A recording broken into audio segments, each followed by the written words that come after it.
The Arch Rivals Rollergirls is a women's roller derby league out of St. Louis. The Arch Rivals have been a member of the Women's Flat Track Derby Association since 2007. By the skaters, for the skaters is the preferred motto of a sport that emphasizes empowerment, independence, and assertiveness among its members. To the uninitiated, roller derby can seem fairly chaotic. For a clarification of the rules, we sat down with Arch Rivals referee Magnum PIMP. So the general layout of the game is it's a race between two individual players to try to score as many points as they can in a given jam. A jam is a 2-minute segment of the game, and it goes up to 2 minutes. It can be called off earlier if one of the jammers gets lead jammer, and that means they can call off the jam by putting their hands on their hips. They're the ones with the stars on their helmet, and they pretty much race through the packs of 4 players on each team, passing them. When they pass somebody on the opposing team, they score a point after their first pass. So first pass, they try to get lead jammer. Every pass after that, they try to score points. So every opposing player that they score, they pass, they get a point on.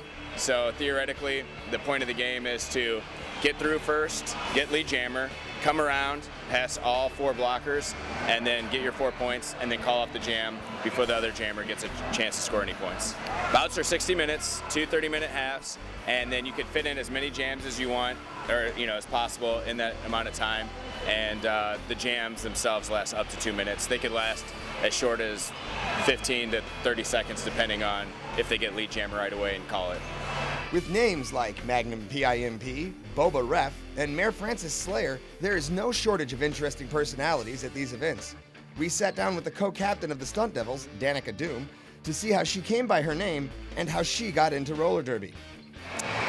Danica was just a long-time nickname, and I liked it, thought it was cool. Doom sounds kind of scary, kind of dark. I wanted something that was dark and menacing, but didn't really have any ties. I read a magazine article probably 5 years ago, and I was living in Kansas, and I read about the LA Derby dolls. And so once I graduated school, I looked up towns that had roller derby, and I moved to St. Louis because they had it. I literally moved to St. Louis for roller derby. I didn't have a job, I didn't have friends here, I didn't have anything, but I knew there was derby, and I thought I can do that, and it'll be fun. With the Stunt Devils facing off against the Smashinistas in a playoff bout, we felt it was only fair to sit down with Smashinistas co-captain Downtown Dallas, who is also one of the league's leading scorers, to find out where her name came from and how she got into roller derby. My real name is Dallas, and I actually transferred here from Dallas. Their league is Assassination City, and so it just kind of happened that way.